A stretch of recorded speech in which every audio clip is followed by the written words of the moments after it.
Hello and welcome to Liam's Lyceum. I'm your host Liam, aka Hembar, and today I'm doing my weekly update. This is Liam's Leapings number 133, I believe, for the 15th of June. So happy Father's Day for those that celebrate Father's Day today. But I finished a good amount this week. I read a good amount. Had a extra long weekend. I had took my first day off pretty much in about a year.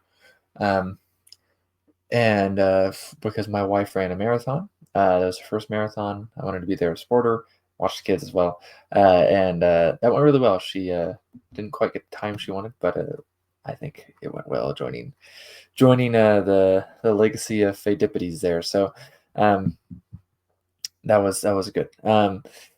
This week I finished actually a good amount. So I finished. Let's see, 1, 2, 3.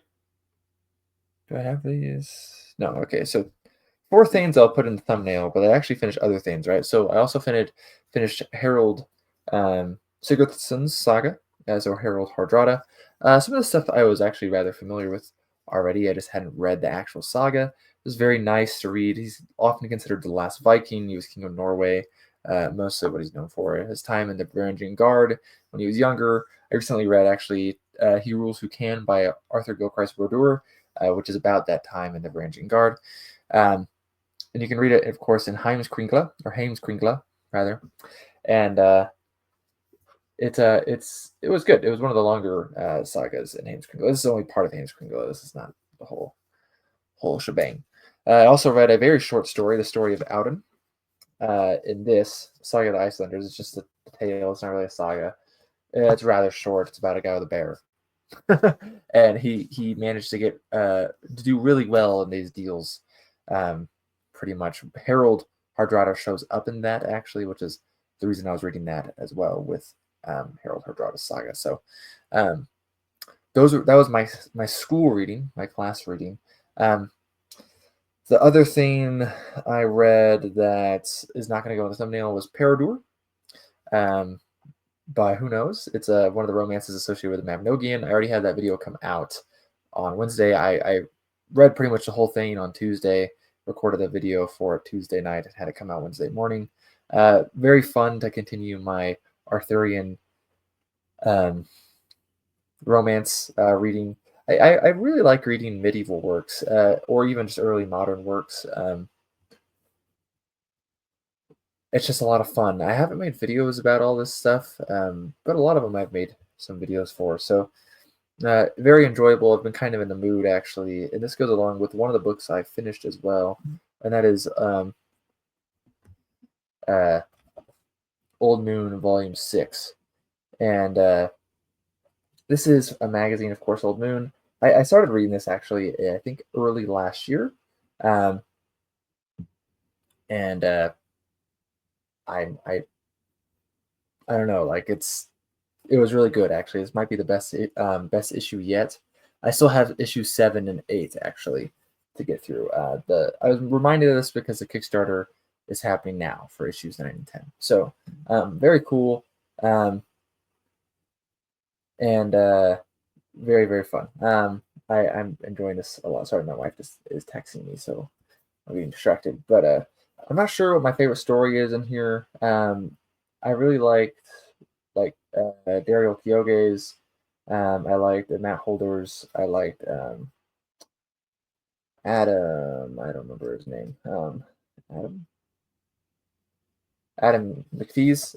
Really good stuff in here. So a certain aesthetic is dark fantasy, sword and sorcery. Often, a lot of it tends to lean kind of towards archaic in a sense as well. Very enjoyable. I also finished Lord of the World by Robert Hugh Benson, 1907 dystopian science fiction, very Catholic, but enjoyable. Managed to be enjoyable, even though I'm not Catholic. So lots to think about there. Rather well written.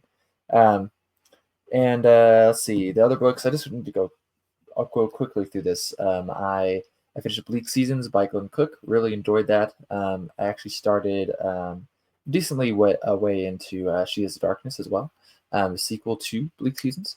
I also finished Dealing with Dragons by Jaleigh Johnson.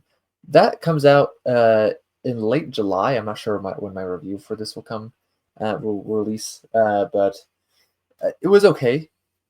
I don't really have much to say what I haven't already said over the last month of me reading it, so um, it was fine, I guess.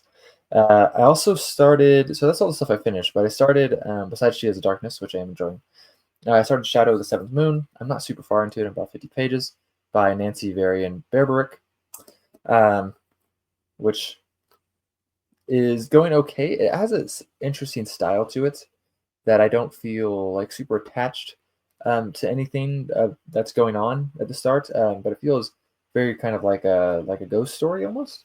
Like all the characters are essentially dead, which makes sense. This is a dwarf telling a story, uh, probably 60 years after the fact. So um, the people in the story are dead, besides the dwarf telling the story. Um, I also, let's see, I started Titus Groan. I don't know where my physical copy is. I have one. I want to look more, but I started Titus Groan. I had started this one actually a couple times, but only got like a chapter in both times, and I'm enjoying it a lot more now. Actually, I kind of enjoyed it the second time I read. I just didn't have time, pretty much. It was during school, and then I just stopped reading it for whatever reason. Barely into it. And also, I started The Castle in the Attic. I'm really not that far into it at all. This is a reread with my brother Shannon. I read this when I was 9, so it's been almost 20 years. And so uh, I'm enjoying it so far. I wouldn't be reading it if I wasn't doing something with my brother for it. So I did start Old Moon issue 7. I'm really not far into it at all. And I read more of, this is when I started a few months ago, but The Perils of Persiles and Sigismunda by Miguel de Cervantes. Read more of it. I'm still not that far in. So hopefully I'll get further in that this week. So anyways, those are, oh, that's not actually, I almost forgot one. I'm really close to finishing The Three Musketeers by Dumas. Only the second thing I've ever read by Dumas, and it's been years since I've read Count of Monte Cristo, but I love that. And I'm surprised how much I've enjoyed The Three Musketeers so far, and surprised with just kind of how comic it is, I guess. And sexual, even though it's almost a bodice ripper in some ways, but not, it's still not. So anyways, that's my reading. Thanks for watching. Let me know what you've been reading, what you've been up to. I did do some more editing on my one story, but otherwise, we're all good here.